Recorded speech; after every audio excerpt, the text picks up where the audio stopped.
राधे राधे राधे राधे. नमस्कार. मी बाळकृष्ण बळवंतराव महाराज, बाळकृष्ण यात्रा कंपनी मंगळवेढा यांच्या वतीनं मी आपलं स्वागत करतो.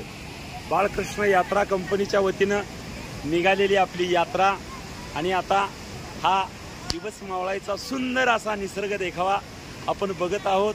अशा ठिकाणी ही यात्रा पोचलेली आहे. सुंदर असा नजारा, सुंदर देखावा. आपण आता अशा ठिकाणी पोचलेलो आहोत की नर्मदेचं देखणं, निखळ वाहणारं खळखळ सौंदर्य पाहण्यासाठी नर्मदेच्या तीरावर. आणि हे सुंदर या तीराचं नाव आहे भेडाघाट, धुवाधार धबधबा. आणि ह्या धुवाधार धबधब्यावर आपली यात्रा या ठिकाणी आलेली आहे.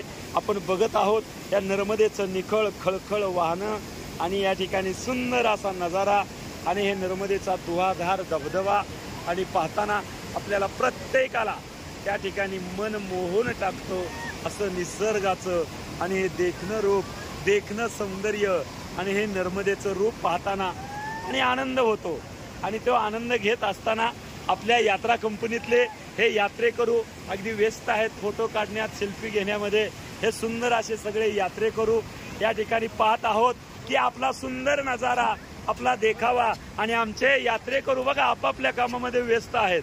सुंदर असा नजारा या ठिकाणी पाहत आहोत. या नर्मदेचा आणि देखणा धुवाधार धबधबा आणि त्याचं दृश्य टिपण्यामध्ये काही यात्रेकरू आमचे व्यस्त आहेत. काही यात्रेकरू ते आपल्या डोळ्यामध्ये सामावण्यामध्ये व्यस्त आहेत, काय आपल्या कॅमेऱ्यामध्ये बंद करण्यामध्ये व्यस्त आहेत. असं असणारं हे देखणं सौंदर्य आणि निसर्गाचं एक अप्रतिम रूप, नॅचरल हे नर्मदेचा देखावा. ही नर्मदा माई, आपण या नर्मदेचं महात्म्य जर पाहायला गेलो तर फार अप्रतिम आहे ही नर्मदा माई. आणि या ठिकाणी आली तत्पूर्वीचा उगम अमरकंटक मेखल पर्वतावर झालेला आहे. आणि या ठिकाणी आख्यायिका अशी सांगितली जाते की या नर्मदा माईचा उगम आणि भगवान शिवाच्या आणि घामातून झालेला आहे. भगवान शिव मेखल पर्वतावर आणि ध्यानस्थ बसलेले असताना आणि त्या ठिकाणी त्यांचा घाम वाहू लागला आणि त्या घामातून या नर्मदा माईचं प्रागट्य झालं. आणि ते प्रागट्य झाल्यानंतर ज्यावेळी ध्यानातून भगवान शिव आणि जागे झाले बघतात त्यावेळी समोर एक सुंदर असे असणारी एक अशी तरुणी आणि त्या ठिकाणी बसलेली आहे. पाहिल्यावर भगवान शिवानी तू कोण? त्यावेळी सांगितलं मी तुमच्यातून, तुमच्या घामातून प्रगट झालेले आहे. त्यावेळी भगवान शिवानी सांगितलं म्हणजे तू तर माझी मुलगी झाली. आणि त्या ठिकाणी असं हे नर्मदेचा उगम आणि त्या मेखल पर्वत अमरकंटक इथून झाला. आणि ती वाहत वाहत वाहत वाहत या ठिकाणी ही नर्मदा माय पूर्वी सुरुवातीला वाहत असताना पूर्वेकडून आणि त्या ठिकाणी आता पश्चिमेकडे वाहताना दिसत आहे. पण सुरुवात झाली तेव्हा अमरकंटकवरून ती पश्चिमेकडून पूर्वेकडे वाहणारी अशी ही वाहिनी होती. पण त्या ठिकाणी अशी एक आख्यायिका सांगितली जाते की ज्यावेळी नर्मदा माईचं लग्न ठरलं, ब्रह्मदेवाचे मानस पुत्र सोन, त्या सोनाबरोबर लग्न ठरलं. आणि त्यावेळी पुढं असं झालं, लग्नाची वरात आली. वरात आल्यानंतर त्या ठिकाणी नर्मदा माईचा श्रंगार चालू होता.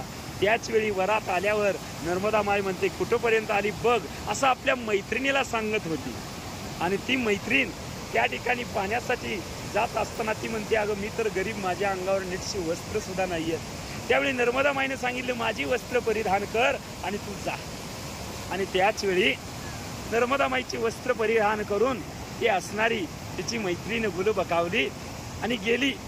त्यावेळी ती वेळ घटिका लग्नाची जवळ आलेली होती. त्यावेळी तिची वस्त्र परिधान केलेली अशी असलेली ती सुंदर नर्मदा माईची आणि मैत्रीण ज्यावेळी बघितले तिच्या बरोबरच नर्मदा माई समजून लग्न विवाह लावण्यात आला.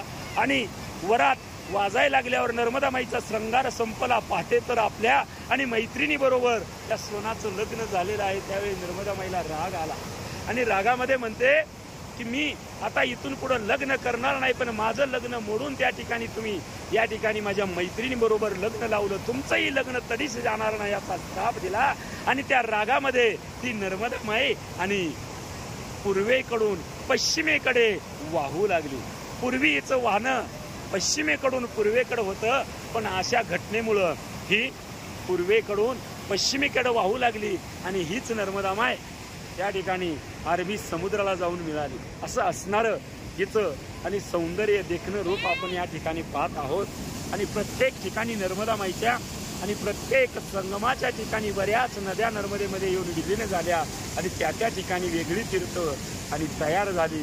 त्या तीर्थाची यात्रा करताना एक वेगळा आनंद येतो नर्मदा परिक्रमा करताना। पण मी आज या ठिकाणी आमची यात्रा नर्मदा तीरावर भेडाघाट धुवाधार धबधबा या ठिकाणी आलेले आहे। एवढंच या ठिकाणी आज सांगू इच्छितो, दाखवतो एक नजारा, हे देखणं सौंदर्य, देखणं रूप या नर्मदा माईचं पाहत असताना या ठिकाणी मनाला आनंद वाटत आहे आणि ते मी इथं दाखवण्याचा प्रयत्न करत आहे। आणि आपण या ठिकाणी पाहत आहोत हे सुंदर नजारा, या नर्मदेचं रूप। आणि पाहत असताना मी आणखी दाखवू इच्छितो की आमच्या यात्रेतले यात्रेकरू आनंद घेत आहेत। कोण त्या ठिकाणी त्यांच्या चेहऱ्यावरचं हास्य सांगत आहे की आम्ही नर्मदेच्या तीरावर डुबकी मारल्यावर आमच्या मनाला किती आनंद झाला। आणि असा निसर्ग देखावा आहे। दिवस मावळायची वेळ आहे, सूर्य त्या ठिकाणी आपली किरण पसरत आहे आणि त्याच ठिकाणी आमचे यात्रेकरू या ठिकाणी मस्त अगदी सुंदर असं स्मित हास्य करत मन मुराद आनंद लुटताना अगदी या ठिकाणी दिसत आहेत। अतिशय सुंदर या मनातला आनंद आणि या सगळ्यांच्या चेहऱ्यावरचं हास्य हीच आमच्या यात्रा कंपनीची कमाई आहे। सुंदर असे आमचे यात्रेकरू प्रत्येक जण आपापल्या कामामध्ये व्यस्त आहे। कोण आपली सेल्फी काढतंय, कोण त्या ठिकाणी आपले त्या ठिकाणी फोटो काढत आहेत, आनंद घेत आहेत। सगळे मन मुराद आनंद लुटत असताना ह्या नजारा आपण बघतोय। प्रत्येकाचं आपापलं काम सुरू आहे। हे आमचे यात्रेकरू आणि त्यांचं हे सौंदर्य आणि या नर्मदेच्या माईच्या सौंदर्यामध्ये आपलं रूप या ठिकाणी निहाळत असताना पाहत असताना आपण बघत आहोत ह्या धुवाधार धबधब्यावरचं दृश्य। आणि या ठिकाणी सुंदर असा नर्मदा माईचा आणि आपल्या खुशीमध्ये प्रत्येकाला घेते, आनंद देते। प्रत्येकाची पाप दुःख क्षालन करण्याचं सामर्थ्य आहे। शास्त्रामध्ये असंही सांगितलेलं आहे, नर्मदा पुराण सांगतं की गंगेचं स्नान केल्यावर तुम्हाला जेवढं पुण्य मिळतं त्यापेक्षा नर्मदेचं त्या ठिकाणी नुसतं दर्शन केलं तर तेच पुण्य तुम्हाला प्राप्त होतं। असं असणारं या नर्मदा माईचं महात्म्य आणि या ठिकाणी आपण हा नजारा बघत आहोत। क्रमशः मी या ठिकाणी थांबतोय। आमची यात्रा पुढच्या आणि या ठिकाणी तीर्थासाठी निघत आहे। पण हा देखावा मनमोहक देखावा सगळ्यांना दाखवावा असं मनोमन इच्छा वाटली आणि म्हणून या ठिकाणी हा नजारा मी दाखवतो। हे सगळे यात्रेकरू प्रेमानं अगदी या ठिकाणी राधा राणीच्या जय घोषामध्ये आपण बघत आहोत। सगळ्यांनी प्रेमाने एकदा राधे राधे राधे राधे राधे राधे राधे श्याम राधे श्याम। हे प्रत्येक जण यात्रेकरू या नर्मदा माईच्या तीरावरचा हा देखावा बघा, अप्रतिम असं देखणं रूप या ठिकाणी अशा मोठ्या मोठ्या दगडातून खळखळत आपलं निखळ सौंदर्य प्रत्येकाला दाखवत, प्रत्येकाची पाप दुःख संपवत ही नर्मदा माय या ठिकाणी असं वाहत आहे। आणि हे सौंदर्य बघत असताना पाहत असताना प्रत्येक जण इतका मनमुराद आनंद लुटत आहे आणि तो आनंद तुमच्यापर्यंत पोहोचवताना आमच्याही मनाला आनंद वाटत आहे। तो आनंद वाटण्याचा छोटासा प्रयत्न मी या ठिकाणी केलेला आहे। तर हे सुंदर दृश्य पाहण्यासाठी प्रत्येकाने जबलपूर जवळ भेडाघाट या ठिकाणी एकदा अवश्य यावं आणि या नर्मदेचा तीरावरचा आणि या धुवाधार धबधब्याचा आनंद घ्यावा हीच प्रत्येकाला या ठिकाणी इच्छा व्यक्त करत आहे।